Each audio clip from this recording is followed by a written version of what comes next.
I walked down the creaking wooden stairs into the dark, damp basement of my own estate. The smell of mold and neglect hit me instantly. In the corner, huddled on a dirty cot, was my wife, Martha. She was wearing tattered rags, her arms covered in bruises, shivering in the cold while my son and his wife were drinking my vintage wine, living in comfort and luxury upstairs. The nurses I assigned for my wife were gone. They locked my wife down there because her medical needs were too expensive and interfered with their lifestyle. When I saw her, I simply wrapped my coat around Martha's shoulders and helped her stand up. My son heard us and ran down the stairs, his face pale with shock. "Dad, we thought you weren't coming back." Before I tell you how I watched the color drain from his face when the security team arrived to escort him off my property, let me know where you are watching from in the comments. Hit like and subscribe if you agree that abandoning your parents in their time of need is a sin that no amount of apologies can ever forgive. My name is Arthur and I'm 70 years old. 10 years ago, I left the country for a risky experimental treatment in Switzerland. My children told everyone I was too frail to travel, that I was going away to die. They were wrong. I spent those 10 years getting stronger, managing my overseas investments, and sending monthly checks to ensure my wife, Martha, was given the proper treatment she needed. The homecoming was supposed to be a surprise. I walked up the driveway of the manor I had built 40 years ago. The lawn was manicured, the fountain was running, it looked perfect. But as soon as I unlocked the front door, the silence hit me. It didn't smell like fresh flowers and home cooking. It smelled of stale air and expensive perfume. I walked into the living room. My son, David, was lounging on the Italian leather sofa with his feet up, while his wife, Elena, was on the phone, laughing loudly. "Oh, don't worry about the old lady," I heard her say. "She's downstairs." Out of sight, out of mind, the medical bills were cutting into our vacation fund anyway. My blood ran cold. I gripped the handle of my cane, not for support, but to keep my hands from shaking with rage. They had fired the nurses. They hadn't taken care of her. I turned toward the basement door, which was locked from the outside with a heavy padlock. I didn't have the key. I didn't need one. I used the heavy brass head of my cane and smashed the padlock. It took 3 strikes, each one fueled by a decade of missing her and a sudden, burning hatred for the people upstairs. When the lock broke, the noise echoed through the house, silencing Elena's laughter instantly. That was when I went down. That was when I found her. Martha looked up at me with eyes that were cloudy and filled with fear. She didn't recognize me at first. How could she? I left as a dying man, gray and weak. I returned standing tall, with color in my cheeks, wearing a tailored suit, but she knew my touch. As I wrapped the coat around her, she whispered, "Arthur, is that you? Or am I dreaming again?" "It's me, my love," I whispered back, tears stinging my eyes. "I'm here. I'm never leaving you again." David stood at the bottom of the stairs, frozen. Elena appeared behind him, clutching her phone, her face a mask of artificial shock. "Dad," David stammered, his voice cracking, we can explain. "It's for her own safety," she wanders. She gets confused. "Safety?" I roared, my voice booming off the cold concrete walls. "You call this safety? A cot with no mattress. A bucket for a bathroom. Rats in the corner." I pointed my cane at him like a sword. "Get out of my way." I lifted Martha. She was light, too light. She felt like a bird made of hollow bones. I carried her up the stairs, past my son who was trembling, past his wife who was already typing furiously on her phone, probably trying to call a lawyer or transfer money. They didn't know yet. They didn't know that the moment I saw the padlock, I had already initiated the protocols. I carried Martha to the main sofa, the one David had been so comfortable on. I laid her down gently. "Don't move," I told them. "If either of you tries to leave this room, I will make sure you regret it for the rest of your miserable lives." David tried to laugh, a nervous, jittery sound. "Come on, Dad. You're being dramatic. We're family. We handled the money you sent. We managed the estate. It's hard work. You don't understand the stress." "The money," I said quietly, $10 million over 10 years. Specifically designated for 24-hour nursing care, physical therapy, and the upkeep of this house. Where is it, David?" Elena stepped forward, Trying to use her charm, she smoothed her silk dress. "Arthur, darling, look at you. You look amazing. We spent the money on investments for the future. For the family legacy, investments," I repeated. I looked at the wine bottle on the table. "Is that my 1982 Petrus?" David swallowed hard. "We were celebrating your recovery. We had a feeling you were okay." Lies. Pure, unadulterated lies. I pulled out my satellite phone. I pressed one button. "Now," I said into the receiver. The front doors burst open. It wasn't the police. Not yet. It was my private security team. 6 men in dark suits, led by my head of security, Marcus. I had hired Marcus 20 years ago. He was loyal to me, not my checkbook. He looked at David, then at Martha shivering on the sofa, and his jaw tightened. "Secure the exits," I ordered. "Confiscate their phones. Nobody leaves until the police and the paramedics arrive. You can't do this." Elena shrieked as Marcus took her phone from her hand. "This is kidnapping. We live here. We have rights." "You have nothing," I said, my voice ice cold. "You are trespassing on my property.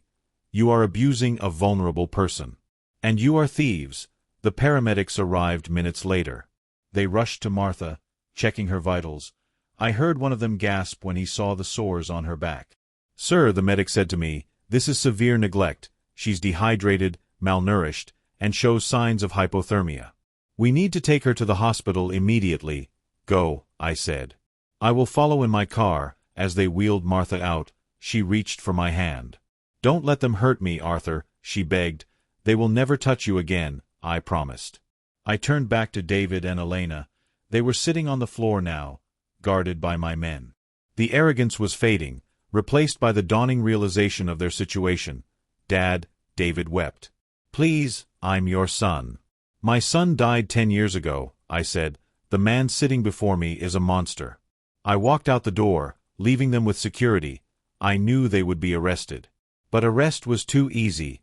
Jail was too simple. I wanted to destroy them completely. I wanted them to feel the helplessness Martha felt. I went to the hospital. The next 3 days were a blur of doctors, for drips, and police statements. The detectives were horrified. They took photos of Martha's condition. They interviewed me. They arrested David and Elena on charges of elder abuse, fraud, and embezzlement. But they made bail, of course they did. They used the money they had stolen from me to pay a high-priced lawyer. They were out in 24 hours, staying at a luxury hotel, probably plotting their defense. I sat by Martha's bedside as she slept. Her skin was starting to look better, but her spirit was broken. She flinched at loud noises. She wouldn't eat unless I tasted the food first. She kept asking if the door was locked, not to keep people out, but to keep her in.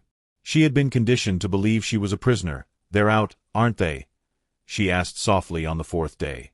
"Yes," I admitted, "but not for long. They took everything, Arthur," she said, "my jewelry. My mother's pearls. They sold it all.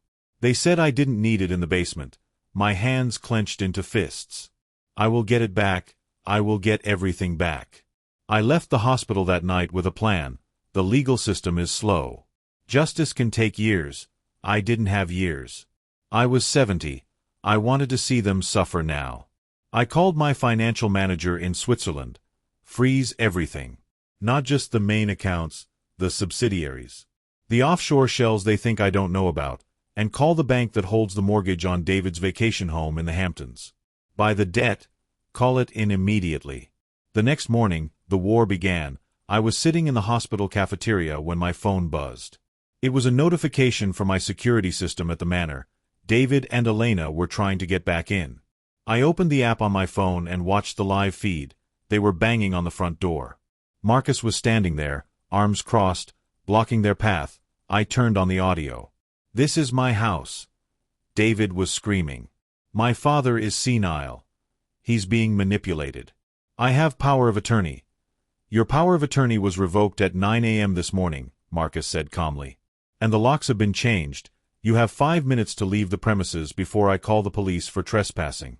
"We need our clothes," Elena screeched. "My diamonds are in there." "Nothing inside belongs to you," Marcus said. "Mr. Blackwood has ordered a full inventory." Until the investigation is complete, everything stays, I smiled. It was a small victory, but it felt good. However, David was not going to give up easily. 2 days later, I was served with papers. They were suing me. They were claiming that I was mentally incompetent, that I had been brainwashed by a cult in Switzerland, and that I was a danger to myself and others. They wanted an emergency injunction to take control of my assets and to put Martha in a professional facility, which I knew meant a cheap state home where she would die alone. I read the lawsuit and laughed. They were desperate. I hired the best lawyer in the city, a woman named Sarah whose scorched-earth tactics were legendary. We met in her office. "They are playing dirty," Sarah said, looking over the files. "They have forged doctor's notes from years ago saying you were losing your mind. They have witnesses, friends of theirs, who will testify that you were abusive." "Let them," I said. "I have something better." "What?" "I have the basement," I said, "and I have the cameras." You see, I hadn't just been sending checks for 10 years. 5 years ago, I had a security company install hidden cameras in the common areas of the house to check on Martha. I wanted to see her face, but shortly after they were installed, the feeds went dark. David told me it was a technical glitch, a lightning strike. I believed him. But when I returned, I had my tech team look at the system. The cameras weren't broken. They had been disconnected from the internet, but the hard drives in the hidden server room were still recording. They had been recording for 5 years. I hadn't watched the footage yet. I was too afraid of what I would see. "Sarah," I said, "send a team to the manor. The server room is behind the wine cellar. Get the drives." We got the drives. We sat in her conference room and watched. It was worse than I imagined. We saw David and Elena hosting wild parties while Martha wandered in the background, confused and hungry.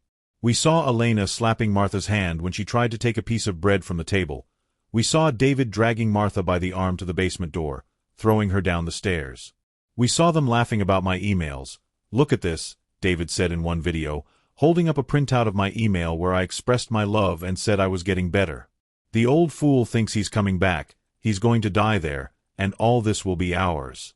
"Just make sure the old hag doesn't die before he does," Elena replied, sipping champagne. "We need her alive to keep the checks coming. If she dies, the trust fund locks down until probate." That was why they kept her. Not out of mercy, but as a hostage for the money. Sarah looked at me, her face pale. "Arthur, this isn't just a lawsuit. This is attempted murder. This is torture. We can put them away for life." "Do it," I said. "But not yet. I want to break them first." I wanted them to lose their hope. I instructed Sarah to delay the hearing. I wanted David and Elena to think they were winning. I wanted them to spend every last dime they had on legal fees.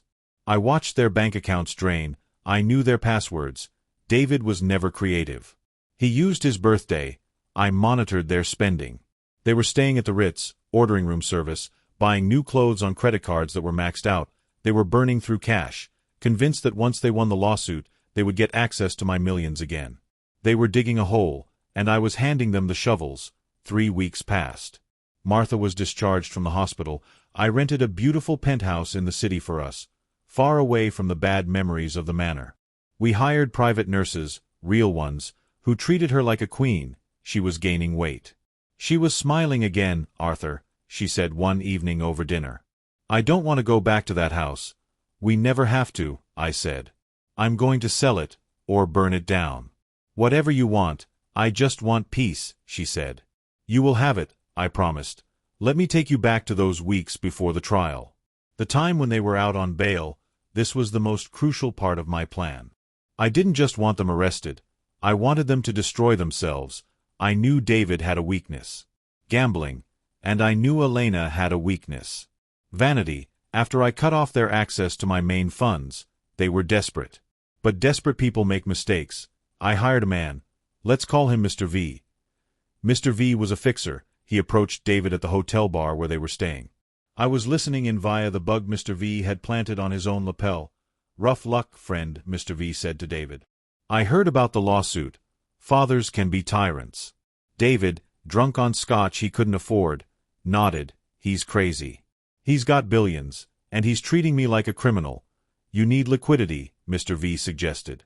"To fight the legal battle, lawyers aren't cheap." "I have no access," David slurred. "Everything is frozen." I know some people, Mr. V said, private investors. They bet on lawsuits. If you win, you pay them back double. If you lose, well, you don't look like a loser. David's eyes lit up.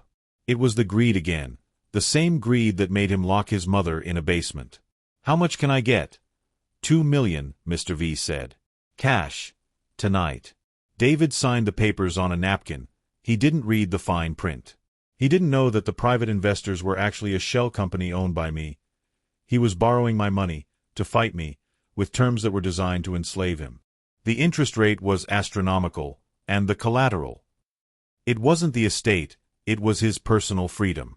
The contract had a clause that was technically illegal in civil court but very enforceable in the underworld circles David thought he was dealing with. He took the 2 million. And what did they do with it? Did they hire a better lawyer? Did they try to settle? No. Elena took 1 million and flew to Milan for a stress relief shopping spree. She bought furs, bags, jewelry.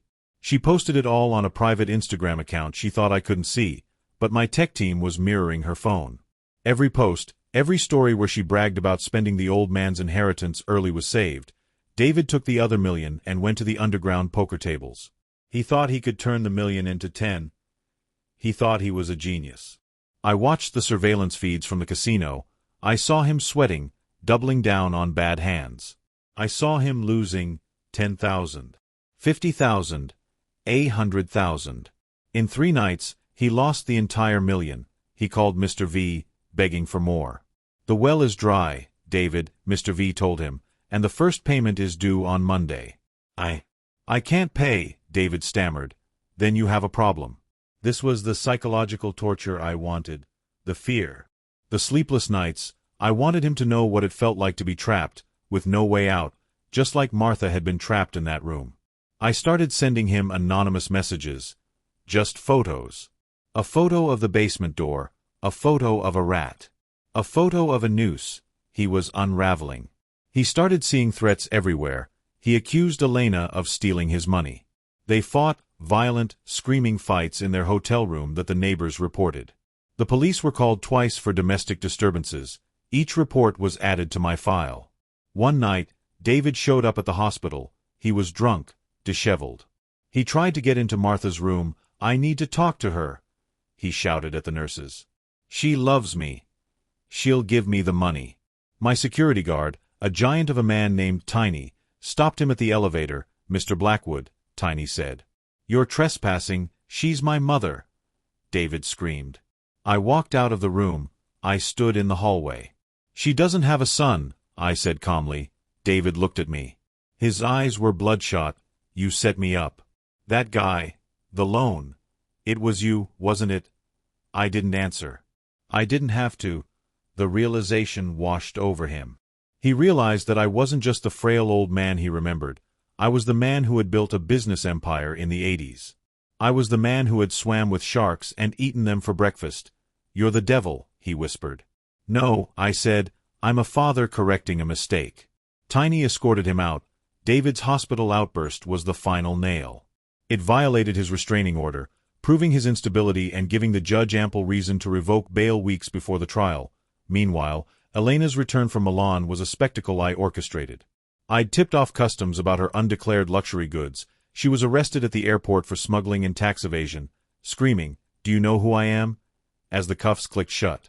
She called David, but he was already in a holding cell. They were finally separated, isolated, and broke. When the trial began, they were broken people, looking at each other with pure hatred. Elena blamed David's gambling. David blamed her spending. It was a tragic Shakespearean destruction of 2 entitled lives. David's public defender offered a weak defense, painting me as a demented old man and David as an overwhelmed caregiver. David even wiped away a fake tear, a sickening performance. Then, Sarah stood up. Your Honor, we have video evidence. The courtroom went deadly silent as Sarah played the clips. David throwing his mother down the stairs, their audio recordings plotting to keep her alive solely for the checks, and Elena feasting directly above where Martha starved. The judge's face turned crimson. That's deep fake. He made it up. David shouted, desperate, it's fake. He's rich. Elena screamed. Sarah calmly submitted the forensic authentication. The judge looked at them with unmasked disgust. "In all my years, I have never seen such depravity," he said quietly. He denied their motion immediately, then turned to the bailiff. The prosecutor stepped forward, filing charges for aggravated assault, kidnapping, and attempted murder. "Arrest them," the judge ordered. As they were handcuffed, Elena clawed at the bailiff while David sobbed, looking at me, "Dad. Dad, help me. Please." I met his gaze with the same cold indifference he had shown his mother for a decade. "I don't know you," I said. They were dragged away, leaving only the echo of their consequences behind them. Jail wasn't the end. It was just the start of their ruin.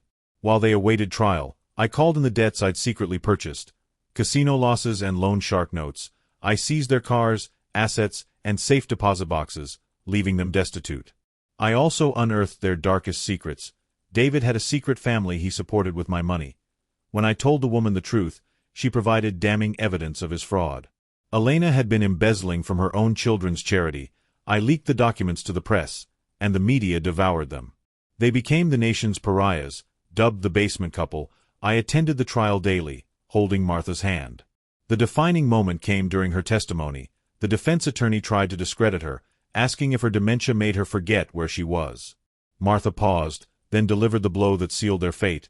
"I may forget where I put my glasses," she said, her voice steel, "but I never forgot the sound of my son laughing upstairs while I cried for water." The courtroom gasped as she pointed a shaking finger at David. "You waited for me to die. But I lived just to see your face when your father came home." The jury returned a guilty verdict on all counts.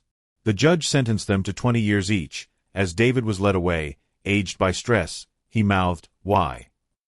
I didn't speak. I simply pointed to his mother. With justice served, I turned to the house. The manor was tainted, so I transformed it into the Martha Foundation, a shelter for the abused elderly. We gutted the dark, damp basement, installing windows and bright lights to create a cheerful recreation room. It became a sanctuary where no one would ever feel cold or unloved again. Martha loved it, becoming the heart of the place. Yet, my revenge wasn't quite finished. I knew prison was hard, but prison without money for commissary or protection is a living hell. I intended to ensure they felt every bit of that misery. I have sent a letter to David in prison. "Dear David, I hope you are adjusting to your new accommodations. I imagine the cell is quite similar to the basement you prepared for your mother. Small. Cold. A toilet in the corner. I know you are expecting me to send you money, to have mercy. After all, I am your father. I have deposited $10 into your commissary account.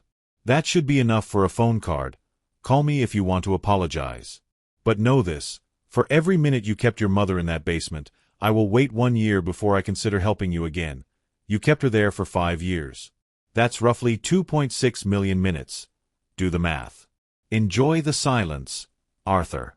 I never heard from him. 2 years passed. Martha and I were traveling again. We went to Italy, to France, to places we had visited when we were young. We were making up for lost time. One night, in a hotel in Rome, my phone rang. It was the prison warden, Mr. Blackwood, he said. "There's been an incident." "What kind of incident?" I asked. "Your son. He was involved in a fight. He's in the infirmary." "It's serious." I felt a pang in my chest. Despite everything, he was my blood. "Is he going to live?" "Yes," the warden said. "But he's lost the use of his legs. He's paralyzed." I hung up the phone. I looked out at the lights of Rome. Paralyzed. He would be confined to a bed, dependent on nurses. Unable to walk. It was a cruel irony. He had forced his mother to lie on a cot for years, unable to move freely. Now, he would spend the rest of his life in the same position. I didn't visit him. I sent a lawyer to ensure he had adequate medical care, the bare minimum required by law. No private nurses, no luxury treatments. Just the standard state care. Elena didn't fare much better. She was assigned to work in the prison laundry. The heat was unbearable. The work was backbreaking. Word got back to me that she had aged rapidly, her beauty gone, her hands rough and calloused. She was bullying other inmates, trying to maintain some sense of superiority, but she was consistently put in solitary confinement for her behavior. The prisoner of the basement was now truly a prisoner of the state. 5 years after my return, Martha passed away. She died peacefully in her sleep, holding my hand. She was happy in the end. She had regained her dignity. She had felt loved. At her funeral, hundreds of people showed up, the people from the shelter, the nurses, the friends we had made. It was a celebration of her life. David petitioned the court to attend the funeral. He claimed it was his right as a son. I blocked it. I sent a message to the judge. He lost the right to be her son when he put a padlock on her door. The judge agreed. David watched the funeral on a grainy TV in the prison rec room. Sitting in his wheelchair, alone, after Martha was gone, I felt a deep emptiness. The anger that had fueled me for so many years began to fade, leaving only sadness. I realized that revenge, while satisfying, doesn't bring back time. I had lost 10 years with my wife because of my illness, and another 5 because of my son's greed. I decided to dedicate the rest of my life to preventing this from happening to others. I expanded the Martha Foundation. We opened shelters across the country. I lobbied for stricter laws against elder abuse, but there was one final chapter in this story.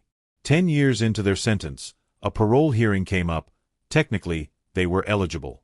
They had served half their time. I was 80 years old by then. I was frail, walking with 2 canes now, but I put on my best suit. I went to the prison. I sat across from the parole board. David was wheeled in. He looked broken. His hair was white, his face gaunt. Elena was brought in separately. She looked hard, bitter. "Mr. Blackwood," the parole officer said. "Do you have a statement?" I looked at David. "Do you remember the basement, David?" He looked down. "Yes." "Do you remember the cold?" "Yes." "Do you remember the smell?" "Yes." "Your mother lived there for 5 years," I said. 5 years of darkness. You have been in here for 10. You have a window, you have a TV. You have a library. You are living in luxury compared to what you gave her. I turned to the board. They are not rehabilitated. They are only sorry they got caught. If you let them out, they will find another victim. They are predators. Keep them where they belong. The board denied parole. They would serve the full 20 years. As I left the prison, David called out to me, "Dad." "Wait," I stopped. I didn't turn around. "I'm sorry," he screamed. "I'm sorry." I stood there for a moment. The wind was cold. It reminded me of the draft in the basement. "I know," I said to the empty air, "but sorry doesn't unlock the door." I walked away. I never went back. I am 85 now. I live in a small cottage on the grounds of the Martha Foundation. I hear the laughter of the residents. I see them sitting in the sun, safe and cared for. Late at night, I still wonder where I went wrong with David. Did the money corrupt him, or was the rot always there? I may never know, but I have kept one final secret to ensure his punishment lasts beyond my lifetime. In my will, I have left my entire estate to the Martha Foundation. David and Elena will receive nothing but a single package containing a key to a remote storage unit. Inside, they won't find inheritance money or jewels. They will find only the rusted cot from the basement, the broken padlock, and a note reading, "Start from the bottom, just like she did."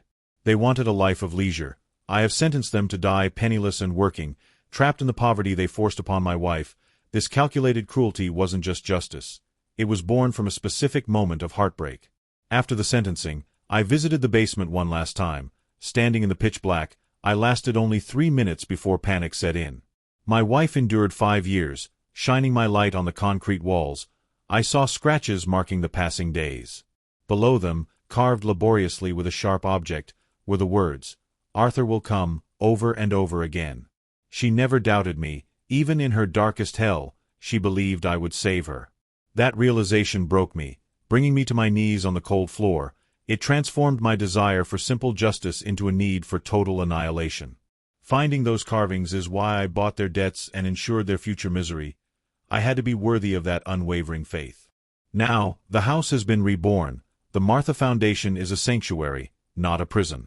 We knocked down the wall that separated the kitchen from the living room, creating a massive open space filled with light. We installed skylights everywhere. Martha wanted light. She said she had enough darkness to last a lifetime. The garden, the one David had neglected, allowing weeds to choke my prize roses, is now a community garden. The elderly residents grow their own vegetables. Tomatoes, peppers, squash. I see them out there in their straw hats, arguing over the best way to prune a tomato plant. It's the most beautiful sound in the world. And the basement. We debated sealing it up, pouring concrete into it and forgetting it existed. But the architect, a brilliant young woman named Julia, Had a different idea. Don't hide the scar, she said.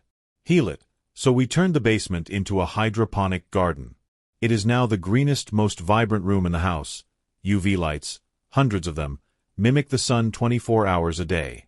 The walls that were once damp and gray are now covered in vertical vines, lush ferns, and blooming orchids. The air is rich with oxygen and the scent of jasmine. Where the cot stood, there is now a small fountain. The water trickles over smooth stones, a constant, soothing rhythm. We put a plaque there. It doesn't mention David. It doesn't mention the prison. It simply says, "Here, in the darkness, hope survived." Let this light be a testament to the indomitable spirit of Martha Blackwood. Residents go down there to read, to meditate. They call it the jungle room. They say it's the most peaceful place in the house. They don't know the history. We don't tell them. They don't need to know that they are sitting on the site of a crime. They only need to feel the peace that has reclaimed the space. I spend a lot of time down there. I sit by the fountain and I talk to Martha. I tell her about the new residents. I tell her about the stocks I sold to fund a new wing. I tell her about the weather, and sometimes I imagine she is answering. "You did good, Arthur," I hear her say. "You cleaned the house." Yes, I cleaned the house. I scrubbed the stains. I threw out the trash. And I made sure the door is never ever locked again. We won, my love, I whisper. We won. I take a sip of tea. It's warm. The fire is crackling. I am safe, and somewhere, in a cold concrete cell, my son is staring at the ceiling, wondering if it was worth it. He knows the answer. It wasn't. Hello guys, I'm the creator of this video. If you enjoyed this story of justice served cold, please hit that like button and subscribe to the channel. Turn on notifications so you never miss a story. And tell me in the comments, do you think Arthur was too harsh or did they get exactly what they deserved?